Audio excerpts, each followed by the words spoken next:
दोस्तों नमस्कार, मैं Brajendra Shukla, director Gurukul ICS and institute for civil services Bilaspur Chhattisgarh. आप सभी घर पर प्रसन्न होंगे और आज फिर मैं आपके सामने कुछ विषय रखने, कुछ बातें रखने आपके साथ 1 घंटा लाइव रहूँगा। और आज हमारा विषय होगा आधुनिक भारत का इतिहास। कल मैंने तैयारी के दौरान किन किन बातों का ध्यान रखना चाहिए और बिंदास होकर तैयारी करना चाहिए, बिना किसी दबाव के, बगैर किसी तनाव के, लक्ष्य को निर्धारित कर सकारात्मक ऊर्जा के साथ, आत्मविश्वास के साथ लगातार तैयारी करते रहने से सफलता ज़रूर मिलती है, ऐसा मैंने कहा था। आज पृथ्वी दिवस है, तो आप सभी को पृथ्वी दिवस की बहुत बहुत शुभकामनाएं। महत्वपूर्ण दिन है, तो आज मैं पृथ्वी दिवस के बारे में कुछ आपसे अपना नॉलेज शेयर करना चाहूँगा। तो विश्व में पहली बार 1970 में अमेरिका के सीनेटर थे जेराल्ड निल्सन।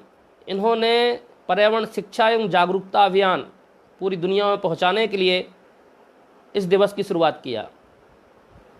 दोस्तों, हम सभी जानते हैं कि लगातार जनसंख्या वृद्धि से पृथ्वी के प्राकृतिक संसाधनों का अविवेकपूर्ण ढंग से विदोहन चल रहा है। इससे प्राकृतिक संसाधनों पर अनावश्यक बोझ पड़ रहा है और आज हमारे सामने पर्यावरण की बड़ी समस्या है। अभी हम जो कोरोना वायरस से, कोविड-19 से जो युद्ध कर रहे हैं, परेशान हैं, ये न कहीं प्राकृतिक संसाधनों का अविवेक ढंग से दोहन करने का, प्रकृति को चुनौती देने का ही परिणाम, और हम सब भुगत रहे हैं। आज बड़ी बड़ी महाशक्तियां भी इस चुनौती के सामने धराशायी हो गई हैं। तो दोस्तों, लगातार जनसंख्या वृद्धि के कारण, उद्योग धंधों के विकास के कारण ग्लोबल वार्मिंग की अवधारणा सामने आ रही है। लगातार जो पर्यावरण को प्रदूषित करने वाली गैसेज हैं, क्लोरोफ्लोरो है, कार्बन डाइऑक्साइड है, कार्बन मोनोऑक्साइड है, ये लगातार उत्सर्जित हो रही हैं। इससे पृथ्वी का तापमान बढ़ रहा है। पृथ्वी का तापमान बढ़ने से बहुत सारे नुकसान हैं। बहुत सारी जो दुर्लभ जीव जंतुओं की प्रजातियां हैं, विलुप्त हो रही हैं। लगातार जो ग्लेशियर हैं, तापमान बढ़ने के कारण पिघल रहे हैं। पिघलने से वैज्ञानिकों का ऐसा भी अनुमान है कि जो समुद्र का जल स्तर है ये बहुत बढ़ जाएगा, और इसी तरह से यदि ग्लोबल वार्मिंग बढ़ती रही तो निश्चित तौर पर जो समुद्र के किनारे बसे हुए देश है, महानगर है, जलमग्न हो जाएंगे। यानी मानव सभ्यता के लिए ग्लोबल वार्मिंग एक बहुत बड़ी चुनौती है। विश्व के 192 देश आज के दिन पृथ्वी को बचाने के लिए, पर्यावरण का संवर्धन और संरक्षण, इस महत्वाकांक्षी उद्देश्य का दुनिया में संदेश देने के लिए आज अनेक प्रकार के संकल्प लेते हैं, प्रस्ताव पारित करते हैं। हमारे प्राचीन एवं धार्मिक ग्रंथों में भी लिखा है, माता भूमि पुत्रो अहम पृथिव्या। जो धरती है हमारी माँ है और हम उसके पुत्र हैं। इस नाते भी आदिकाल से हमारे जो ऋषि मनीषी थे इस तरफ हमारा ध्यान आकर्षित करते थे। तो आज हम संकल्प लें कि हम पृथ्वी के प्राकृतिक संसाधनों का दोहन उपयोगी ढंग से करेंगे। उद्योग जगत में पर्यावरण प्रदूषण के नियंत्रण के हर उपाय करेंगे। जो औद्योगिक नीति होगी या जो विकास की योजना होगी, उनके द्वारा पर्यावरण का प्रदूषण नहीं होगा, किसी भी तरह से पृथ्वी को क्षति नहीं पहुंचेगी, नुकसान नहीं होगा। जो वनों को काटा जा रहा है, जंगलों को समाप्त किया जा रहा है, विकास करना जरूरी है, लेकिन यदि प्राकृतिक संसाधनों को नुकसान पहुंचाए बगैर विकास किया जाए तो ये मानव के हित में होगा। हमें भी कुछ संकल्प लेना चाहिए कि हम प्लास्टिक का उपयोग नहीं करेंगे। हमारे देश के प्रधानमंत्री लगातार इस अभियान को चला रहे हैं, देश की जनता से आह्वान कर रहे हैं कि हम प्लास्टिक का उपयोग बंद करें। एसी का प्रयोग अपने घरों में कम से कम करेंगे, ज़रूरत हो तो ही करेंगे। उद्योग जगत के अलावा जो आज हम एसी का घरों में एसी का बहुत ज़्यादा उपयोग कर रहे हैं, ये भी तापमान वृद्धि के लिए बहुत ही महत्वपूर्ण कारक है। अधिक से अधिक वृक्ष लगाएंगे। वृक्ष लगाने के साथ साथ जो वृक्ष हैं उनकी रक्षा भी करेंगे, उन्हें बचाएंगे। जल का संवर्धन और संरक्षण करेंगे। आने वाले समय में जल संकट उत्पन्न होगा। ऊर्जा के गैर परंपरागत स्रोत, जैसे एक सर्व उपलब्ध परंपरागत ऊर्जा स्रोत है सौर ऊर्जा, पवन ऊर्जा, इन सब को उपयोग करेंगे। इस संकल्प को हम लें तो आज इस पृथ्वी दिवस की सार्थकता है। तो मित्रों, कल मैंने बहुत सारी आपसे बातें की, अपने अनुभव, अपने विचार, अपने जीवन का जो भी मेरा जीवन संघर्ष था, उससे जो मुझे शिक्षाएं मिली वही मैंने आपसे साझा करने का प्रयास किया। आज दोस्तों मैं आपको इतिहास के बारे में ले चलूँगा, लेकिन मैंने कल कहा था कि हंसते खेलते हुए पढ़िए। तो हम जो लाइव में चर्चाएं करेंगे तो क्लास की तरह नहीं होगी, वो एक सेंसफुल इंटरेक्शन होगा। चूँकि आप मेरे सामने नहीं हैं तो डायरेक्ट इंटरेक्शन नहीं हो सकता, लेकिन फिर भी मैं ऐसा प्रयास करूँगा कि आपको इंटरेक्ट करने का प्रयास करूँ, कि आप मुझे जहाँ से भी देख रहे हैं आपको ऐसा लगे कि हम डायरेक्ट इंटरेक्ट हो रहे हैं। तो मित्रों, एक बहुत ही महत्वपूर्ण चौपाई है, प्रभु इच्छा करिहो मन माही, राम कृपा कछु दुर्लभ नाही। तो अब आपको लग रहा होगा सर तैयारी में धर्म को बीच में ले आए। आज धर्म बीच में लाना बड़ा बुद्धिजीवियों के बीच एक बड़ा विवाद का विषय बना हुआ है, लेकिन फिर भी जो हमारे प्राचीन कुछ मान्यताएं हैं, बातें हैं, मैंने कल भी कहा था कि हमको जीवन जीने के लिए प्रेरित करती हैं। तो हम जो इच्छाएं करते हैं उन इच्छाओं को प्राप्त करने के लिए ईश्वर भी हमारी सहायता करता है। एक आपने मूवी देखा होगा ओम शांति ओम, तो उसमें हीरो कहता है कि जब आप किसी लक्ष्य को प्राप्त करने के लिए पूरे दिल से चाहते हैं तो सारी दुनिया की कायनात आपको उस लक्ष्य को मिलाने में लग जाती है। वास्तव में जो हीरो का ये डायलॉग है ये एक पुस्तक से लिया गया, अल्केमिस्ट। मैंने बहुत पहले इस पुस्तक को पढ़ा था। ये मूवी तो अभी कुछ दिन पहले आई, और जब इस मूवी में ये डायलॉग आया तो मुझे उस पुस्तक की याद आई। तो यदि हम लक्ष्य प्राप्ति के लिए लगातार मेहनत करते हैं तो ईश्वरीय कृपा भी प्राप्त हो जाती है, हमारी हर इच्छाएं पूर्ति होती हैं। यानी भाग्यवादी बैठकर या नियति के आधार पर भाग्य पर भरोसा करके कभी भी सफलता प्राप्त नहीं की जा सकती है, क्योंकि ईश्वर भी उन्हीं की मदद करते हैं जो अपनी मदद करने में सक्षम होते हैं।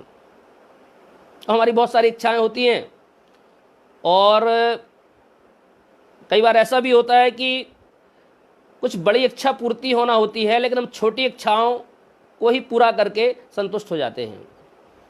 मैं एक आपको बढ़िया मज़ेदार एक कहानी सुना रहा हूँ इच्छा को लेकर।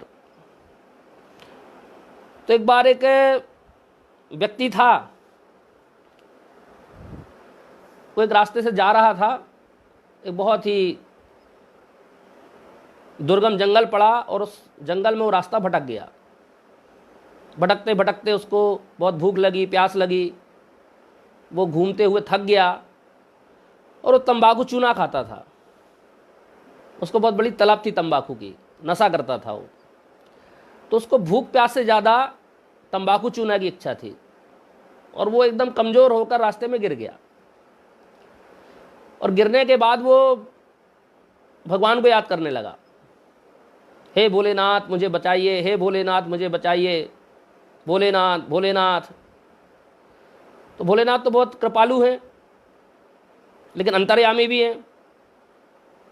वहाँ से माता पार्वती और भोलेनाथ गुजर रहे थे, तो ये भोलेनाथ भोलेनाथ पुकार रहे थे जो सज्जन गिर पड़े थे।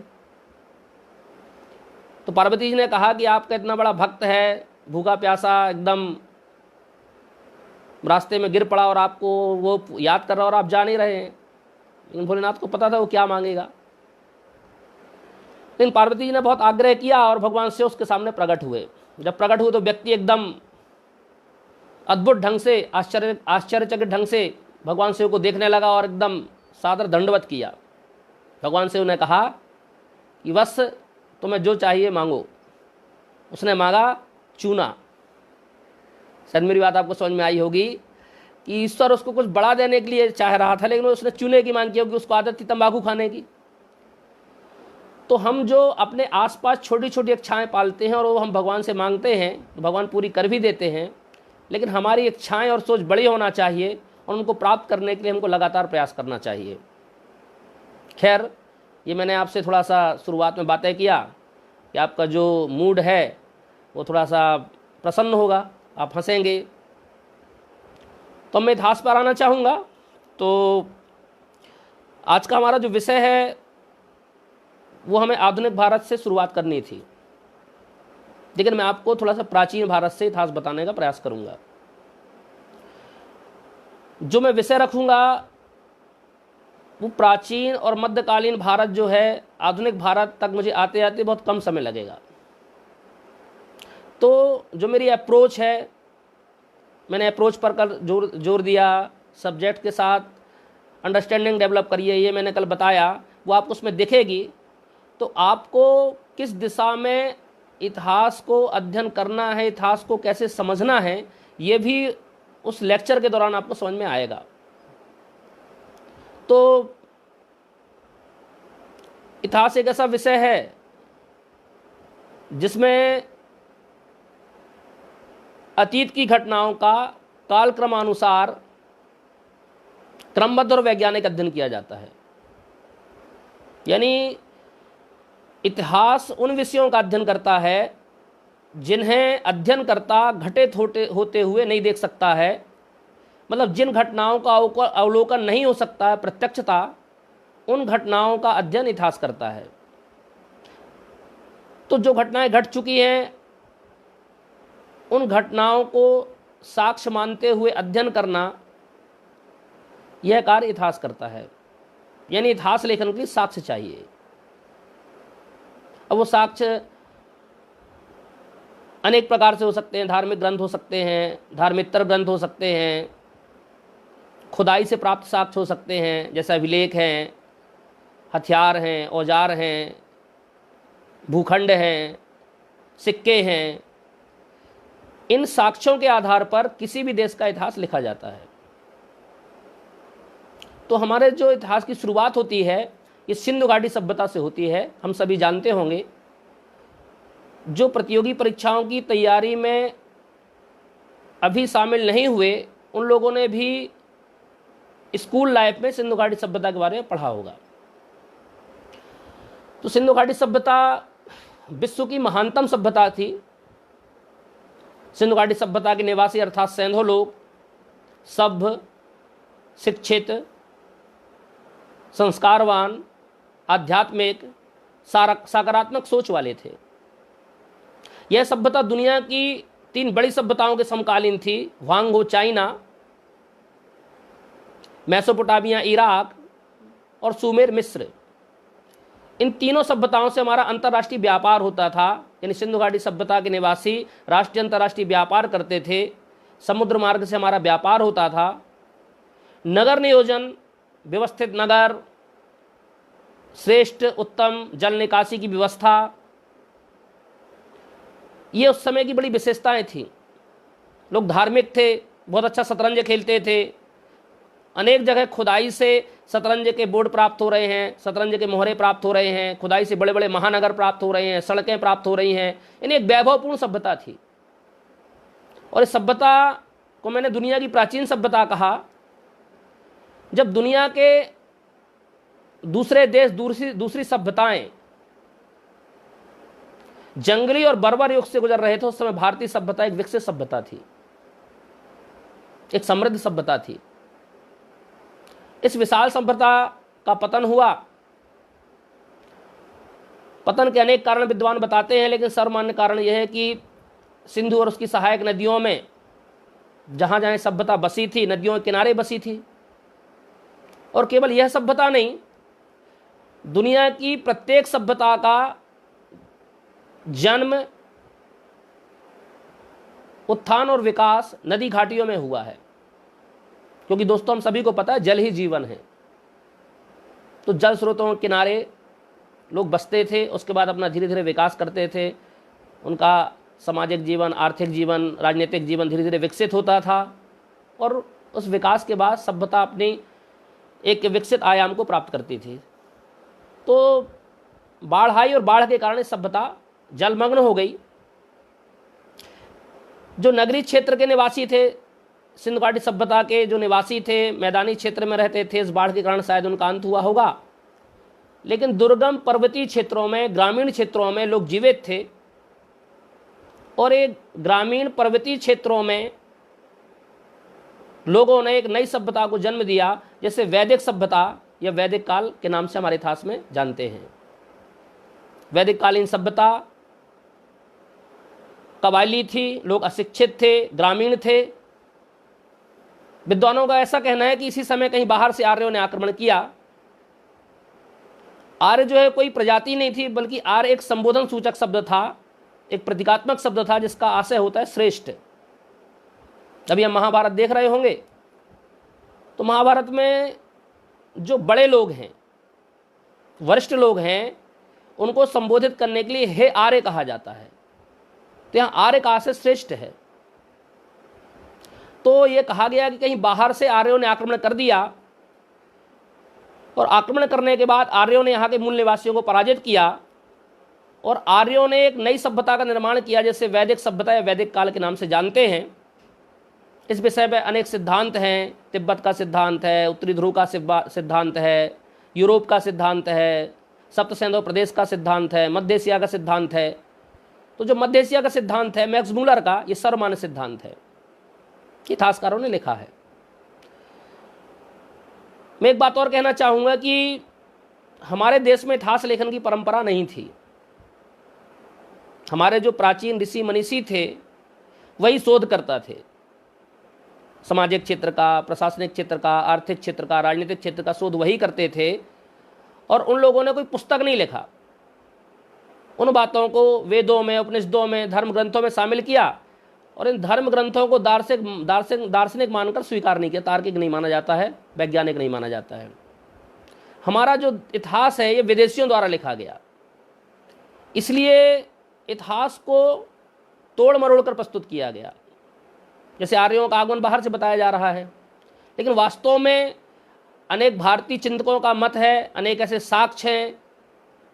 तिब्बत के आसपास आर्यों की बस्तियां प्राप्त हो चुकी हैं, अभी भी वहाँ कुछ आर्य परिवार निवास करते हैं। तो मैं कहना चाहूँगा कि आर्य वास्तव में बाहर से नहीं आए थे, आर्य भारत के ही मूल निवासी थे, और आर्य सभ्यता का विस्तार भारतीय प्रायद्वीप से दुनिया की ओर गया है।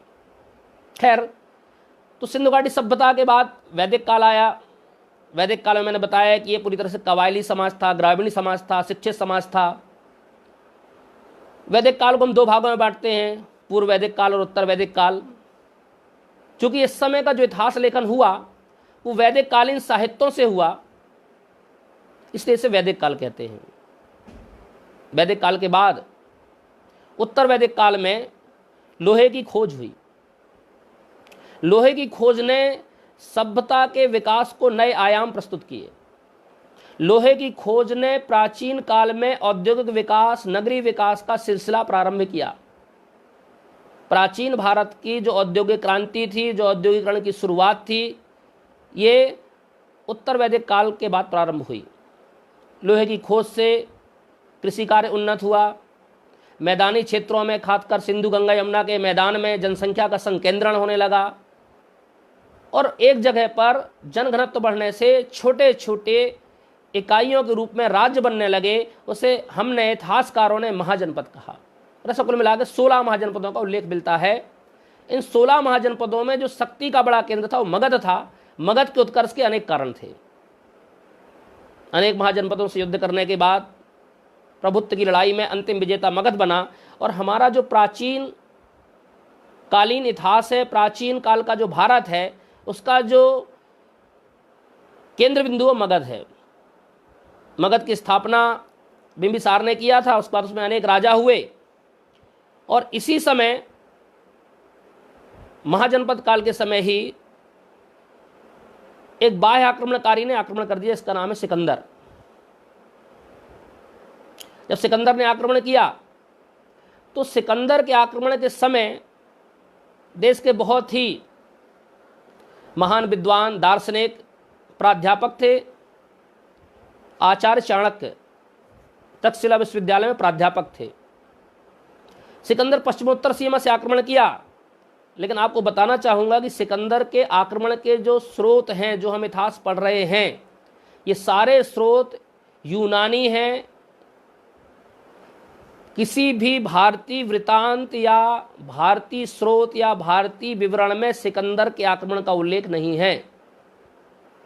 ऐसा भी हो सकता है कि भारत में सिकंदर ने आक्रमण ही ना किया हो। चूंकि सिकंदर भी यूनान का था, जो साक्ष्य प्राप्त हो रहे हैं वो सब यूनानी हैं, इसलिए वहां के विद्वानों ने एथनोसेंट्रिज्म के कारण सिकंदर के आक्रमण को बढ़ा चढ़ाकर प्रस्तुत किया। तो पश्चिमोत्तर से सिकंदर ने आक्रमण किया, और सिकंदर ने ही नहीं, हमारे देश में आदिकाल से लेकर आज तक, आदिकाल में आक्रमणकारी आते थे, वर्तमान में आतंकवादी घुसपैठी आते हैं, ये सारे आक्रमण पश्चिमोत्तर से होते थे।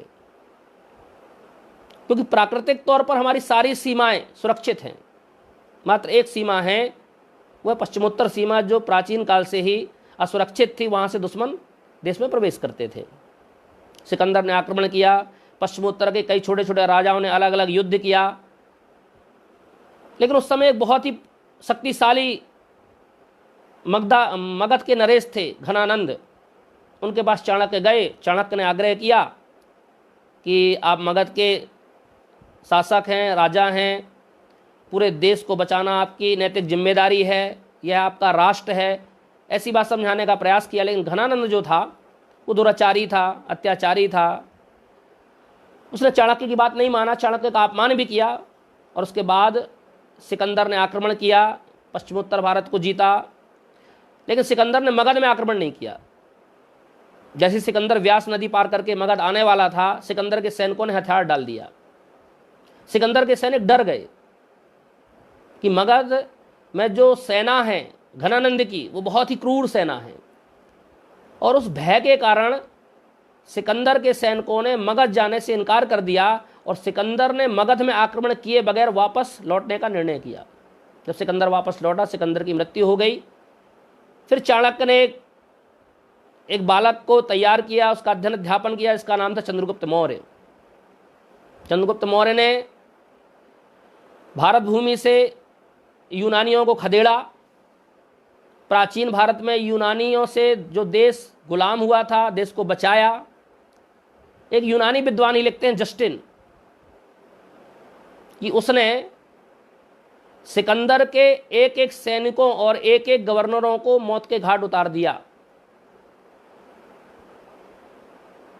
भारत को दास्ता से मुक्त कराया। मानो भारत ने दास्ता का चोला उतार फेंका। देश की स्वतंत्रता का वह शिल्पी कोई और नहीं था, वह तो सेंड्रोकिट्स था। सेंड्रोकिट्स मतलब चंद्रगुप्त मौर्य। उसका चंद्रगुप्त ने मगध के अत्याचारी शासक घनानंद का अंत किया, और भारत भूमि में मौर्य साम्राज्य की स्थापना हुई। चंद्रगुप्त मौर्य भारत का पहला सम्राट बना। यह पहला अवसर था जब किसी शासक ने संपूर्ण भारत की राजनीतिक, प्रशासनिक, सामाजिक, आर्थिक परिस्थितियों को एकीकृत करने का प्रयास किया था। उस संपूर्ण भारत में पाकिस्तान, अफगानिस्तान, ये सारे क्षेत्र शामिल थे। मौर्य साम्राज्य ने एक वैभवपूर्ण शासन किया। चंद्रगुप्त मौर्य के बाद बिंदुसार शासक हुआ, अशोक शासक हुआ। अशोक की मृत्यु के बाद मौर्य साम्राज्य का पतन प्रारंभ होने लगा, क्योंकि जब जब भारत में केंद्र कमजोर हुआ है, तब तब भारत में बाह्य आक्रमण हुए हैं। ये प्राचीन काल से लेकर आज भी यह अनुभव और ये नियम लागू है। यदि केंद्र कमजोर होगा तो बाह्य शक्तियों का भारत पर अनाधिकृत प्रवेश बढ़ेगा। तो मौर्य साम्राज्य के पतन के बाद भारत में अनेक आक्रमण हुए। यूनानियों ने आक्रमण किया, फिर से शकों ने किया, कुषाणों ने किया, ईरानियों ने आक्रमण किया, और उस समय भारत में छोटे छोटे वंशों ने शासन किया। मौर्य वंश का अंतिम शासक था, उसकी हत्या पुष्यमित्र शुंग ने किया। शुंग वंश ने शासन किया, कन्नो वंश ने शासन किया, और दक्कन क्षेत्र में एक प्रतापी शासक थे, सातवाहन वंश ने शासन किया। गौतमीपुत्र सतकर्णी जैसे प्रसिद्ध शासक हुए हैं। उसके बाद गुप्त साम्राज्य, एक विशाल साम्राज्य स्थापित हुआ जिसे भारत का स्वर्णिम युग कहते हैं। चंद्रगुप्त प्रथम द्वारा इसको स्थापित किया गया। इसमें एक से एक प्रतापी शासक हुए।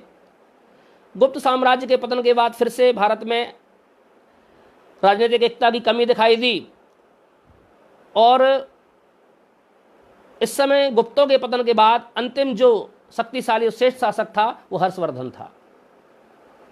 7वीं शताब्दी में हर्षवर्धन की मृत्यु के बाद भारत के किसी भी स्थानीय शासक ने सम्राट बनकर शासन नहीं किया। इनकी मृत्यु के बाद लगभग 250 वर्ष बाद बाह्य आक्रमण हुए। जो बाह्य आक्रमण है यवनों ने भी किया था, शकों ने भी किया था, कुषाणों ने भी किया था, लेकिन उन लोगों ने आक्रमण करने के बाद भारतीय संस्कृति का सम्मान करते हुए भारतीय संस्कृति के साथ आत्मसात किया और आज उसी समाज में विलीन हो गए। उनका कोई प्रथा का अस्तित्व नहीं है। लेकिन जो मध्यकालीन आक्रमण हुए ये इस्लामिक आक्रमण थे। ये अपनी संस्कृति को थोपने का, अपने धर्म के प्रवर्तन के लिए आए थे और ऐसा करने वाला पहला जो तुर्की आक्रमणकारी था वो सुबक्तगीत था। उसके बाद महमूद गजनवी ने आक्रमण किया, 17 आक्रमण किए महमूद गजनवी ने। महमूद गजनवी जो था स्वयं को बुत सिकन कहता था, मूर्ति भंजक। वह अपने आप को मंदिरों को, मूर्तियों को तोड़ने वाला मानता था, इस तरह का प्रदर्शन करता था। उसका मानना था कि इस्लाम जगत में मुझे नायक कहा जाएगा। और वास्तव में गजनवी जैसे चोर, डकैत, हत्यारे, लुटेरे व्यक्ति को इस्लाम जगत का नायक बताया गया, जबकि उसने हमारे यहाँ धन कमाने के लिए अनेक आक्रमण किए, यहाँ की संपत्ति को लूटा, मंदिरों को तोड़ा, मूर्तियों को तोड़ा। उसके बाद मोहम्मद गौरी आया। मोहम्मद गौरी को पृथ्वीराज चौहान ने पराजित किया, लेकिन देश के गद्दारों के कारण कुछ दिन बाद मोहम्मद गौरी से पृथ्वीराज चौहान पराजित हुए और मोहम्मद गौरी ने अपने दासों के माध्यम से भारत को जीतने का प्रयास किया। और 1206 में मोहम्मद गौरी की मृत्यु के बाद यहाँ एक बड़ी मुस्लिम व्यवस्था, तुर्क व्यवस्था स्थापित होती है जिसे दिल्ली सल्तनत कहा जाता है। 1206 दिल्ली सल्तनत में अनेक वंशों ने शासन किया। सबसे पहले गुलाम वंश ने शासन किया, फिर उसमें खिलजी वंश ने शासन किया, अलाउद्दीन खिलजी जैसे शासक हुए।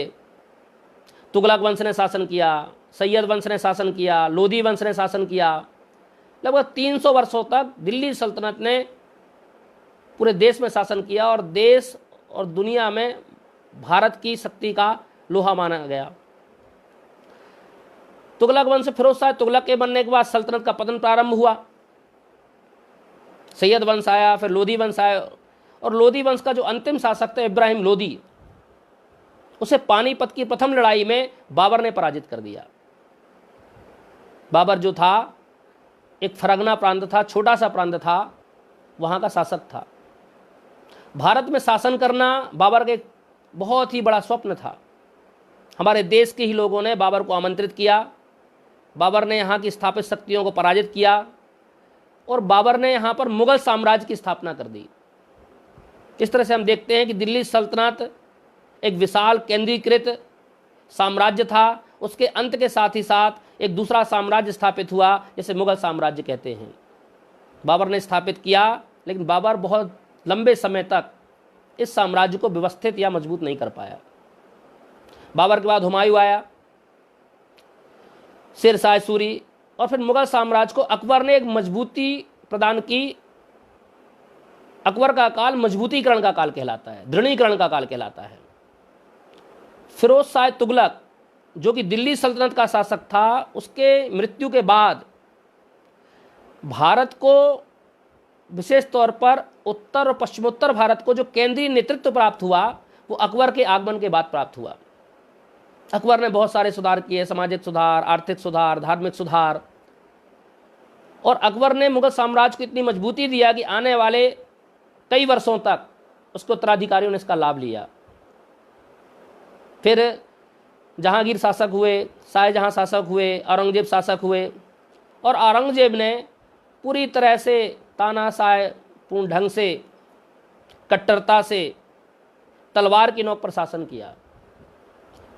सिख गुरुओं की हत्या करवाई, सिख अनुयायियों की हत्या करवाई, बड़ी मात्रा में धर्मांतरण करवाया, अनेक विद्रोह करने वाले लोगों को मौत के घाट उतार दिया, स्वयं अपने भाइयों का वध करके उत्तराधिकार प्राप्त किया था। और प्रशासक था, उसके जीवित रहते हुए भारत के शासन को कोई नुकसान नहीं हुआ, लेकिन औरंगजेब के मरने के बाद मुगल साम्राज्य का बहुत ही तीव्र पतन प्रारंभ हुआ। शिवाजी महाराज जो हैं, शिवाजी महाराज ने बहुत ही साधनों के अभाव के बाद भी एक विशाल साम्राज्य की स्थापना किया था। स्वशासन, स्वदेश, सनातन धर्म, सनातन संस्कृति का सम्मान, हिंदुत्व का सम्मान, मतलब जो भी हमारी प्राचीन सांस्कृतिक धरोहर है, हमारी जो सनातन संस्कृति है, हमारा जो धर्म है, उसका पुनरुत्थान करने के लिए शिवाजी महाराज ने बहुत सारे कार्य किए। और शिवाजी ने लगातार अनेक युद्धों में अनेक ऐसे स्थानों पर मुगलों को और दक्कन के कई राज्यों को पराजित किया और शिवाजी को समाज का जन समर्थन प्राप्त था। लेकिन शिवाजी भी अल्पायु हुए। 1680 में शिवाजी का देहावसान हुआ। औरंगजेब की मृत्यु के बाद मुगलों का पतन प्रारंभ हुआ। शिवाजी की मृत्यु के बाद जो पेशवाओं का काल आया, उसमें कुछ पेशवाओं के समय एक बार फिर मराठा साम्राज्य जो था ये पुनरुत्थान की तरफ बढ़ने लगा। देश की जनता को एक आशा जागी कि बहुत जल्दी मराठाओं के तौर पर भारत में स्वशासन आएगा, विदेशी शासन की दास्ता से भारत मुक्त होगा। लेकिन दुर्भाग्य से 1761 में पानीपत की तृतीय लड़ाई हुई। इस लड़ाई में मराठाओं की अपनी कुछ अंतर्निहित कमियों के कारण और अनेक शक्तियों का मराठाओं के साथ ना आने के कारण, एकजुट ना होने के कारण, राष्ट्रीय एकता के अभाव के कारण अहमद शाह अब्दाली ने मराठाओं को पराजित किया। यह पानीपत का तृतीय युद्ध था। इसमें इतिहासकारों ने बहुत ही कई बार लिखा है, कई इतिहासकारों का बहुत ही अच्छा कमेंट्स है कि पानीपत की तृतीय लड़ाई ने यह साबित तो नहीं किया कि भारत में शासन कौन करेगा, लेकिन यह साबित जरूर कर दिया कि भारत में शासन कौन नहीं करेगा। यानी भारत में अब शासन ना तो मुगल करेंगे और ना मराठे करेंगे, कोई तीसरी शक्ति होगी। ये तीसरी शक्ति कौन होगी? तो भारत में यूरोपीय आगमन, समुद्रिक मार्ग से व्यापार करने की इच्छा से यूरोपियों का जो आगमन है ये पिछले कई सौ वर्षों पहले हो चुका था। सबसे पहले पुर्तगाली आए, हम सभी को पता है 1498 में पुर्तगाली यात्री आया था वास्को डे गामा। उस समय दक्षिण पश्चिम क्षेत्र में विजयनगर साम्राज्य का शासन था और भारत के बहुत ही प्रतापी शक्तिशाली शासक थे कृष्णदेवराय प्रथम। जब पुर्तगालियों का यहाँ आगमन हुआ, पुर्तगालियों ने व्यापार करना प्रारंभ किया। पुर्तगालियों के बाद डच आए, डचों के बाद अंग्रेज आए, ईस्ट इंडिया कंपनी की स्थापना हुई। उसके बाद डेनिश आए और अंत फ्रांसीसी आए। ये जो यूरोपीय आए इसमें पुर्तगाली, डच, डेनिश ये बहुत लंबे समय तक व्यापारिक प्रतिस्पर्धा में नहीं टिक पाए। लेकिन भारत में दो प्रबल शक्तियां समानांतर व्यापार के माध्यम से शासन सत्ता की स्थापना का स्वप्न देख रही थी। उनमें एक थी फ्रांसीसी शक्ति और दूसरी थी अंग्रेज शक्ति, ब्रिटिश। चूंकि दोनों में व्यावसायिक प्रतिस्पर्धा भी थी और व्यावसायिक प्रतिस्पर्धा के साथ साथ लंबे समय तक भारत में व्यापार करने के कारण भारत की जो सामाजिक बुराइयां थीं, सामाजिक कमियां थीं, जो सामाजिक एकता, राष्ट्रीय एकता की कमी थी, लगभग कई सौ वर्षों की दास्ता के कारण उन कमियों का बहुत ही अच्छे ढंग से यूरोपीय व्यापारियों ने, जिसमें अंग्रेज, फ्रांसीसी शामिल हैं, इन्होंने बहुत ही अच्छे ढंग से उसका अध्ययन किया। व्यापारी के रूप में आए थे। अब इनका सोचना हुआ कि क्यों ना भारत में शासन किया जाए, क्योंकि एक बहुत ही ताकतवर बादशाह थे औरंगजेब, उनकी मृत्यु हो गई। मराठाओं से एक उम्मीद थी एक स्वशासन की, लेकिन पानीपत के तृतीय युद्ध में उम्मीद भी हमारी पूरी नहीं हुई। इन विशेष परिस्थितियों का लाभ फ्रांसीसी और ब्रिटिश शासकों ने उठाने का प्रयास किया। इनके बीच अनेक युद्ध भी हुए। 1746 से रुक रुक के लगातार 1760 तक फ्रांसीसी अंग्रेज लड़ते रहे और 1760 में 1760 में वांडीवास के युद्ध में जो ब्रिटिश सेनापति थे आयरकूट, उन्होंने फ्रांसीसी सेनापति लेली को अंतिम रूप से पराजित किया। ये दोनों जो यूरोपीय शक्तियां थीं, बड़े व्यापारी थे, इन दोनों की तुलना करें तो सबसे पहले जो शक्तिशाली थे वो फ्रांसीसी थे। लेकिन जब अंग्रेज और फ्रांसीसियों से पहला युद्ध हुआ, अर्काट का प्रथम युद्ध, उस युद्ध में एक व्यक्ति था रॉबर्ट क्लाइव। वो ब्रिटिश कंपनी में एक छोटे से पद में था। उसने देखा कि फ्रांसीसी सेना वर्ल्ड की नंबर 1 सेना क्यों है, तो उसको कुछ उसने स्टडी किया, रिसर्च किया, और उसको पता चला कि जो फ्रांसीसी सेना है यह अत्याधुनिक है, प्रशिक्षित है और अनुशासित है। इन 3 कारणों से लगातार ये जीतते हैं। किसी भी सफलता में, किसी भी प्रतियोगिता में जीतने के लिए ये 3 बातें अति अनिवार्य हैं। ये केवल सेना के लिए नहीं, ये हम सबके लिए भी जरूरी हैं। इस गुण को रॉबर्ट क्लाइव ने ब्रिटिश सेना में लागू किया और फिर लगातार फ्रांसीसी हारने लगे और अंग्रेज जीतने लगे। भारत में अंग्रेजों को रोकने वाली 2 ताकतें थी, एक बंगाल प्रांत और एक मैसूर प्रांत। यहाँ के शासकों को भी इन लोगों ने पराजित किया। प्लासी के युद्ध में 23 जून 1757 को बंगाल के नवाब सिराजुद्दौला को पराजित किया रॉबर्ट क्लाइव ने। 22 अक्टूबर 1764, 22 अक्टूबर 1764 को भारत की तीनों बड़ी शक्तियां एक साथ आईं। अवध का नवाब, बंगाल का नवाब और मुगल बादशाह। ये तीनों मिलकर अंग्रेजों से लड़े, लेकिन बक्सर के युद्ध में तीनों ताकतें हारी और अंग्रेज जीते। 1765 में अंग्रेजों और मुगल बादशाह के बीच इलाहाबाद की संधि हुई। इस संधि के द्वारा ईस्ट इंडिया कंपनी को लगान वसूलने का अधिकार मिल गया।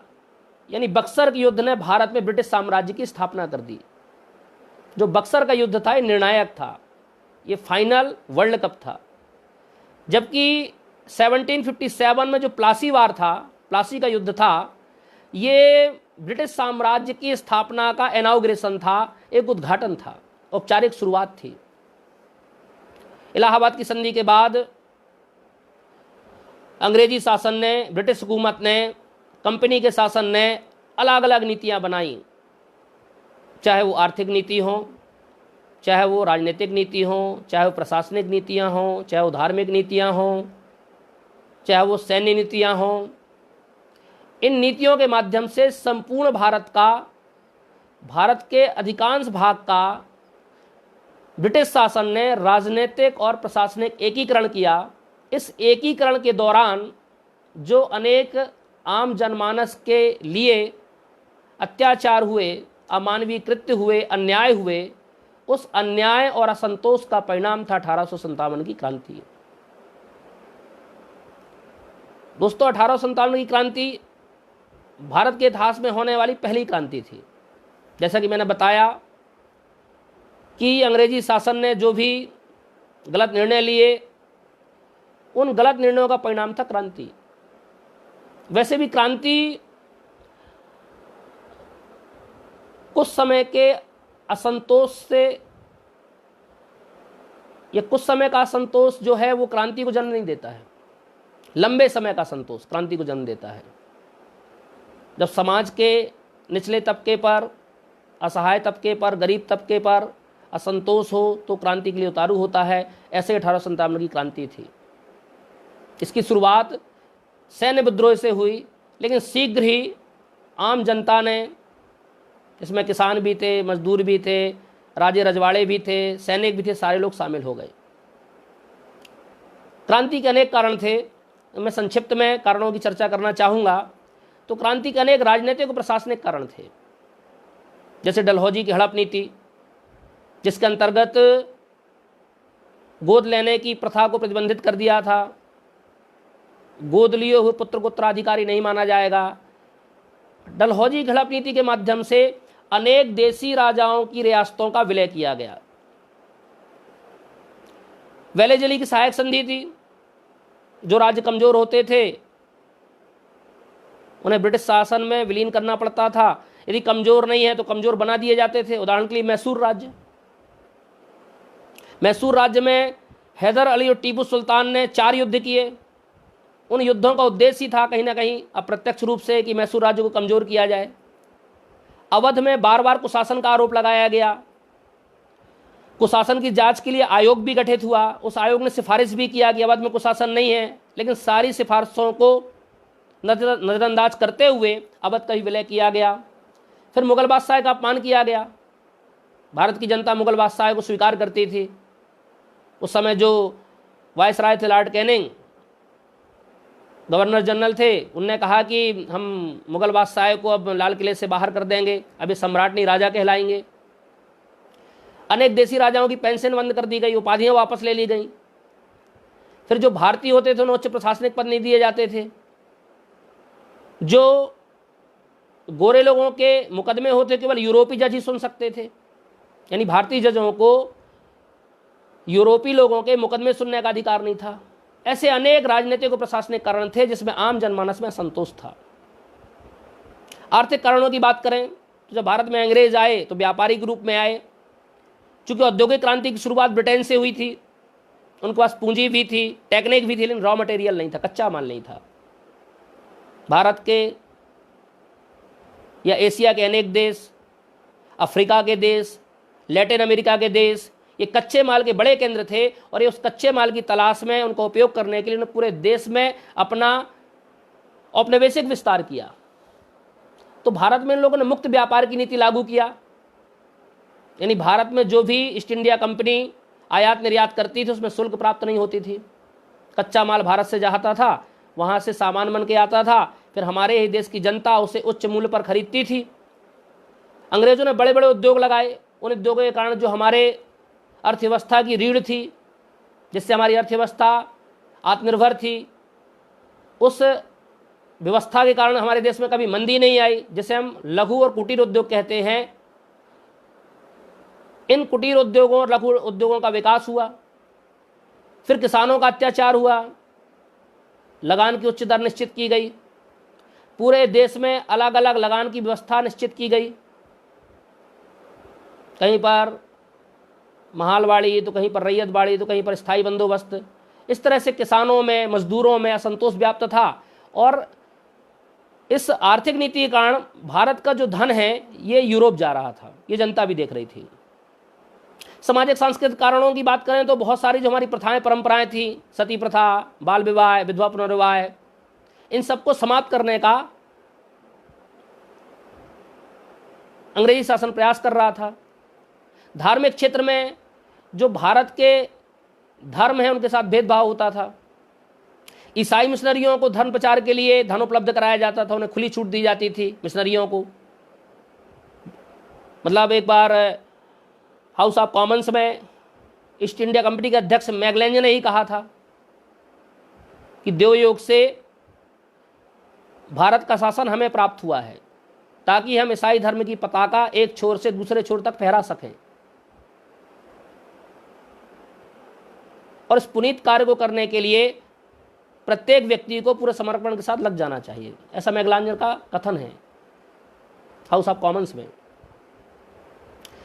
सैन्य नीति इनकी बड़ी शोषणप्रद थी। जो भारतीय सैनिक होते थे उन्हें निम्न पद प्रदान किए जाते थे। सैनिकों को निम्न वेतन भत्ते दिए जाते थे। फिर निःशुल्क डाक व्यवस्था सैनिकों की तो समाप्त हो गई। समुद्र पार गमन का प्रावधान कर दिया गया। हिंदू धर्म में समुद्र पार गमन निषिद्ध है। इन सब सामाजिक, धार्मिक, आर्थिक, राजनीतिक, प्रशासनिक कारणों से आम जनमानस में पिछले कई वर्षों से असंतोष था। लेकिन यह असंतोष तब फूटा, क्रांति के रूप में तब आया जब सेना में एक विशेष प्रकार के राइफल, एनफील्ड राइफल्स का प्रयोग हुआ। इनमें जो कारतूस प्रयोग होते थे उन कारतूसों के कार्क में गाय और सूअर की चर्बी होती थी। कारतूसों को राइफल में लोड करने के पहले मुंह से काटा जाता था, मुंह से छीलना पड़ता था। इससे हिंदू और मुसलमान दोनों को ये लगा कि ये जो ब्रिटिश शासन है, ये जो कंपनी का शासन है, हमारा धर्म भ्रष्ट करने के लिए लगी हुई है। क्योंकि हम जानते हैं हिंदू धर्म में गाय को मां माना जाता है, गाय बहुत पवित्र है, बहुत ही महत्वपूर्ण प्राणी है, और इस्लाम धर्म में सूअर निषिद्ध है। इस तरह से हिंदू और मुसलमान जो अधिकांश सैनिक थे, इनमें असंतोष, गहरा असंतोष व्याप्त हुआ और उसी दौरान एक बहुत ही देशभक्त सैनिक थे मंगल पांडे ने कुछ अंग्रेज अधिकारियों की हत्या कर दिया। उसके बाद उनको फांसी हुई, और चूंकि क्रांति की योजना तो बहुत समय से चल ही रही थी, क्रांति का समय मई अंतिम दिन निर्धारित किया गया था 30 मई, लेकिन क्रांति समय से पूर्व 10 मई को प्रारंभ हो गई। 10 मई को शाम 5 बजे उत्तर प्रदेश के मेरठ से क्रांतिकारियों ने क्रांति का बिगुल फूंका। रविवार का दिन था। चपाती और कमल क्रांति का संदेश बना। सारे क्रांतिकारियों ने देश देश के अनेक कोने पर जहाँ जहाँ तक वो संदेश पहुँचा सकते थे, रोटी और कमल के माध्यम से क्रांति का संदेश पहुँचाया। अगले ही दिन 11 मई को क्रांतिकारी दिल्ली पहुँचे। भारत के समय जो मुगल बादशाह थे, बहादुर शाह थे, साहित्यकार थे, जफर उनका साहित्य संग्रह था, शेर शायरी के शौकीन थे, मिर्जा गालिब इनके समकालीन थे, वृद्ध व्यक्ति थे, आराम से लाल किला में, साम्राज्य चूंकि बचा नहीं था तो लाल किला में बहुत आराम से रहते थे। क्रांतिकारियों ने उनको क्रांति का नेतृत्व प्रदान कर दिया। धीरे धीरे क्रांति में तात्या टोपे, झांसी की रानी, नाना साहब, बेगम हजरत महल, लियाकत अली, इन सारे लोगों ने, क्रांतिकारियों ने भाग लिया, अंग्रेजों को चुनौती दिया, लेकिन बहुत ही जल्द अंग्रेजों ने क्रांति को काबू में कर लिया, क्रांति का दमन कर दिया। झांसी की रानी लड़ते हुए वीर गति को प्राप्त हुई, तात्या टोपे जी को फांसी दी गई, नाना साहब नेपाल पलायन हुए, बहादुर शाह जफर पर कार्रवाई की गई, उनको यांगून निर्वासित कर दिया गया, वर्मा। इस तरह से क्रांति का दमन हो गया। क्रांति जो थी उसमें क्रांतिकारी सफल नहीं हुए ऐसा हम नहीं कह सकते। तात्कालीन परिस्थितियों में क्रांति को उद्देश्य प्राप्त करने में क्रांतिकारी सफल नहीं हुए, लेकिन निश्चित तौर पर यदि हम एक दीर्घ अवधि की बात करें तो क्रांतिकारियों को क्रांति करने का फल प्राप्त हुआ, और वह फल ये था कि क्रांति के बाद भारत में राष्ट्रवाद की पृष्ठभूमि तैयार हुई, और उस राष्ट्रवाद की पृष्ठभूमि तैयार होने के कारण भारत में कांग्रेस की स्थापना हुई, भारत की आज़ादी के लिए आंदोलन हुए, और इन आंदोलनों में देश के अनेक महानायकों ने, महापुरुषों ने अपना संपूर्ण जीवन त्याग किया, बलिदान किया और देश को आज़ाद कराया। तो दोस्तों, आज मैंने प्राचीन भारत, मध्यकालीन भारत और आधुनिक भारत तीनों को जोड़ते हुए ये विषय रखा है, और विषय रखते समय मैंने लिंकअप भी किया है ताकि अनावश्यक तौर पर हमको इतिहास को याद ना करना पड़े। हमारे दिमाग में एक स्ट्रक्चर हो, उस स्ट्रक्चर के आधार पर यदि हमारे सामने कोई ऑब्जेक्टिव है और हम बहुत ज़्यादा याद नहीं है तो भी हम आंसर निकाल सकते हैं। तो क्रांति का मैंने बताया कारण, और ये बताया क्रांति जो थी ये तात्कालीन परिस्थितियों में क्रांतिकारी अपना लक्ष्य प्राप्त नहीं कर पाए, लेकिन बताया कि बाद में इस क्रांति के कारण राष्ट्रवाद की पृष्ठभूमि तैयार हुई। तो क्रांतिकारी असफल क्यों हुए, क्रांति का सफलता के कारण क्यों थे? तो क्रांति का सफलता के अनेक कारण थे। पहला कारण तो यही था, समय से पूर्व क्रांति का प्रारंभ। क्रांति 30 मई को होनी थी, लेकिन क्रांति 10 मई को प्रारंभ हो गई। समय से पूर्व प्रारंभ होने से जो क्रांतिकारियों के बीच आपस में तालमेल था, समन्वय था, संदेशों का आदान प्रदान था, जो तैयारियां थीं वो कमज़ोर रह गईं, इसलिए क्रांतिकारी असफल हुए। फिर क्रांति में नियोजन का, संगठन का अभाव था। क्रांतिकारियों ने योजनाबद्ध तरीके से क्रांति नहीं किया। ब्रिटिश शासन के पास एक फॉर्मल ऑर्गेनाइजेशन था, लेकिन हमारे पास क्रांतिकारियों का कोई ऐसा औपचारिक संगठन नहीं था। सब लोग अलग अलग क्षेत्रों में क्रांति के लिए प्रयासरत थे, क्रांति में अपना योगदान दे रहे थे। व्यापक लक्ष्य का अभाव, क्रांतिकारियों के लक्ष्य बहुत स्पष्ट और व्यापक नहीं थे। लक्ष्यों में स्वार्थ था, सीमितता थी। अधिकांश राजे रजवाड़े इसलिए शामिल हुए थे क्योंकि उनके अपने राज्य उनसे अंग्रेजों ने छीन लिए थे। यदि क्रांति के उद्देश्य व्यापक होते, स्पष्ट होते, विस्तृत होते, तो अंग्रेजों द्वारा क्रांति का दमन करना बहुत ही कठिन होता। फिर देसी राजाओं का साथ न देना, तो भारत के अनेक जो देसी रजवाड़े थे, देसी राजा महाराजा थे, इन्होंने अंग्रेजों का साथ दिया। उस समय के गवर्नर जनरल लॉर्ड कैनिंग ने कहा भी है कि इन देसी राजाओं ने इस तूफान को रोकने के लिए बांध का कार्य किया। शिक्षित और मध्यम वर्ग के समर्थन का अभाव था। उस समय जो शिक्षित मध्यम वर्गीय युवा है, वह महानगरों का जो युवा था, वो मंदिरों में जाकर ईश्वर से प्रार्थना कर रहा था कि अंग्रेज जीत जाएं, क्योंकि अंग्रेज जीतेंगे तो रोजगार मिलेगा, फैक्ट्रियां लगेंगी। तो जो रोजगार, फैक्ट्री या पैकेज, इसकी चाहत ने भी क्रांतिकारियों को पराजित किया। असफलता के भी कारण है कि अंतर्राष्ट्रीय परिस्थितियां जो थीं वो अंग्रेजों के पक्ष में थी। जब क्रांति प्रारंभ हुई थी तब चीन और क्रीमिया युद्ध चल रहे थे।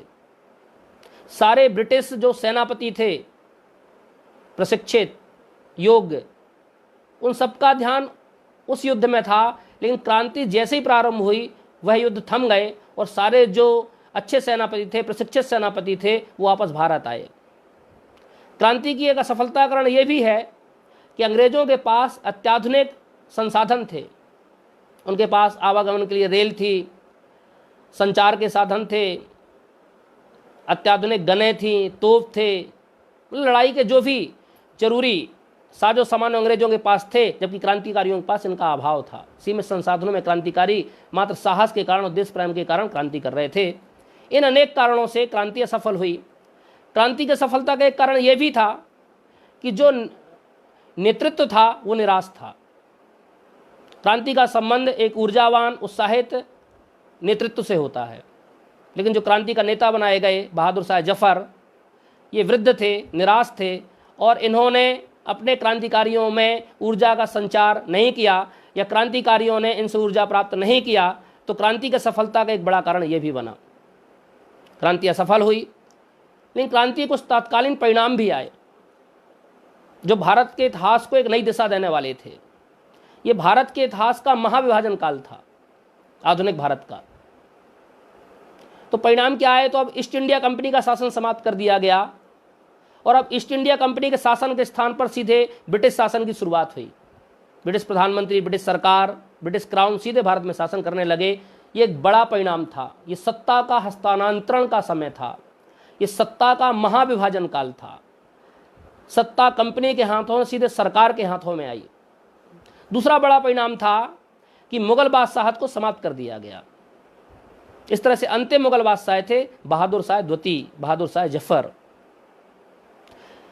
गवर्नर जनरल का नाम बदल के वायसराय कर दिया गया। सेना का पुनर्गठन किया गया। शंका के कारण, डर के कारण भारतीय सैनिकों की संख्या आधी कर दी गई। साम्राज्य विस्तार के स्थान पर, उपनिवेशवाद के स्थान पर ब्रिटिश शासन द्वारा, महारानी विक्टोरिया द्वारा एक नई नीति प्रारंभ की गई, बांटो और राज करो। हम सभी ने सुना होगा कि अंग्रेजों की नीति थी बांटो और राज करो। तो बांटो और राज करो की जो नीति प्रारंभ हुई, ये क्रांति के बाद प्रारंभ हुई। जिन राजाओं महाराजाओं ने क्रांति का दमन करने के लिए क्रांतिकारियों का विरोध किया था और ब्रिटिश शासन का सहयोग किया था, उन सारे राजाओं महाराजाओं को महारानी विक्टोरिया ने, ब्रिटिश शासन ने सम्मानित किया। ये क्रांति के तात्कालीन परिणाम थे। दीर्घकालीन परिणाम मैंने पहले ही बताया कि भारत में राष्ट्रवाद की एक पृष्ठभूमि तैयार हुई। अब क्रांति का स्वरूप क्या था, क्रांति की प्रकृति क्या थी, इसको लेकर विद्वानों में मतभेद है। कुछ विद्वान इस क्रांति को सैन्य विद्रोह कहते हैं। कुछ विद्वानों का मत है ये सामंती विद्रोह था। और दुर्भाग्य का विषय है, बड़ा ही सोचने वाला विषय है कि हमारे देश के प्रथम प्रधानमंत्री ने भी इसको सामंती विद्रोह कहा। कुछ विद्वानों का मत है कि हिंदू मुस्लिम एकता षड्यंत्र था, यानी हिंदू और मुसलमान मिलकर लड़े ब्रिटिश शासन को समाप्त करने के लिए और मुगल साम्राज्य की पुनर्स्थापना के लिए। कुछ ऐसे भी यूरोपीय विद्वान हैं जो बोलते हैं जंगली और बर्बर लोगों के, जंगली और सभ्य लोगों के बीच युद्ध था, यानी भारत के लोग जंगली थे, उन्हें ब्रिटिश जैसा सुशासन पसंद नहीं था और उस सुशासन को खदेड़ने के लिए उन जंगली और बर्बर लोगों ने सभ्य लोगों का विरोध किया। कुछ लोग ऐसे बोलते हैं गोरे और कालों के बीच युद्ध था। तो विद्वानों ने अलग अलग मत व्यक्त किया है, लेकिन कुछ भारतीय इतिहासकार हैं, जिसमें हमारे प्रमुख इतिहासकार हैं वीडी सावरकर। उनका कहना है कि न यह सामंती विद्रोह था, न यह सैन्य विद्रोह था, ना ही ये गोरे और कालों के बीच युद्ध था। वास्तव में भारत का प्रथम स्वतंत्रता संग्राम था, यह वार ऑफ इंडिपेंडेंस था। और मित्रों, हमारे अनुसार 1857 की क्रांति क्या थी? तो 1857 की क्रांति ब्रिटिश शासन को समाप्त करने के लिए, देश को दासता से मुक्त कराने के लिए भारतीय क्रांतिकारियों द्वारा किया गया पहला संग्राम था, इसलिए भारत का प्रथम स्वतंत्रता संग्राम था। इस तरह से मैंने 1857 की क्रांति के कारण, परिणाम, असफलता के कारण, क्रांति की प्रकृति, इन सारे विषयों पर संक्षिप्त प्रकाश डाला। मैंने उसमें आपको तथ्य से ज़्यादा चीज़ों को लिंकअप करने का प्रयास किया, कारण सहित मैंने व्याख्या किया। ऐसा नहीं कि इसको याद कर लो, आपस में ऐसा क्यों हुआ, इन बातों को बताने का प्रयास किया। और जो हम कई सालों में पढ़ते हैं वो मैंने 1 घंटे में लगभग सारे इतिहास के सारे पक्षों में प्रकाश डाला। तो इस तरह से इतिहास की तैयारी आपको भी करनी चाहिए कि आपको अनावश्यक रटना ना पड़े, याद ना करना पड़े, और सहज तरीके से जो इतिहास का प्रत्येक युग है वो स्वतः ही ऑटोमेटिक हमको याद होता चले और हम उसको लिंकअप करें। ऐसा पढ़ने का प्रयास करेंगे। तो मित्रों, कल हम फिर 5 से 6 इसके आगे के विषय को लेकर इतिहास के विभिन्न पक्षों पर प्रकाश डालेंगे। निश्चित तौर पर मेरा यह विषय आपकी तैयारी में मददगार होगा। आप अधिकांश युवा साथी, मेरे गुरुकुल आईसीएस के विद्यार्थी, और जो भी मुझे सीधे नहीं जानते हैं, अप्रत्यक्ष रूप से जानते हैं, या मुझे बिल्कुल भी नहीं जानते हैं, उनके लिए इस संकट की घड़ी में, इस लॉकडाउन के समय पर मैंने जो अभी तक नॉलेज प्राप्त किया अपने शिक्षकों के द्वारा, अपने गुरुओं के द्वारा, अपने माता पिता के द्वारा, उस नॉलेज को आप तक मैं पहुंचा रहा हूं। और ये ऐसा कहा जाता है कि जल और ज्ञान, इसका एक जगह पर संग्रह नहीं होना चाहिए, नहीं सड़ने लगते हैं। तो जो मेरी प्रयास है मेरे मित्रों के द्वारा, जिन्होंने मुझे प्रेरित किया, गुरुकुल की टीम, विद्यार्थी, टीचर्स जो मुझे मोटिवेट कर रहे हैं कि सर ऐसा करिए, उनका उद्देश्य पूरा हो कि अधिकतम लोगों तक पहुँचे। तो अधिकतम लोगों तक इसे पहुँचाने के लिए आप निरपेक्ष भाव से निश्चित तौर पर सहयोग करेंगे। और मेरी यह 1 घंटे की जो लाइव इंटरेक्शन है आपके साथ, ये आपकी तैयारी में काफ़ी मददगार होगी। और मैं प्रतिदिन कुछ नए तरीके से, नई सोच के साथ आपके सामने 1 घंटा आने का प्रयास करूँगा। और तैयारी कैसे करना है और जो हम हिस्ट्री पढ़ रहे हैं, दोनों को साथ में लेके चलें तो निश्चित तौर पर आपको आपकी तैयारी आसान होगी, ऐसा मेरा मानना है। जय हिंद, जय भारत।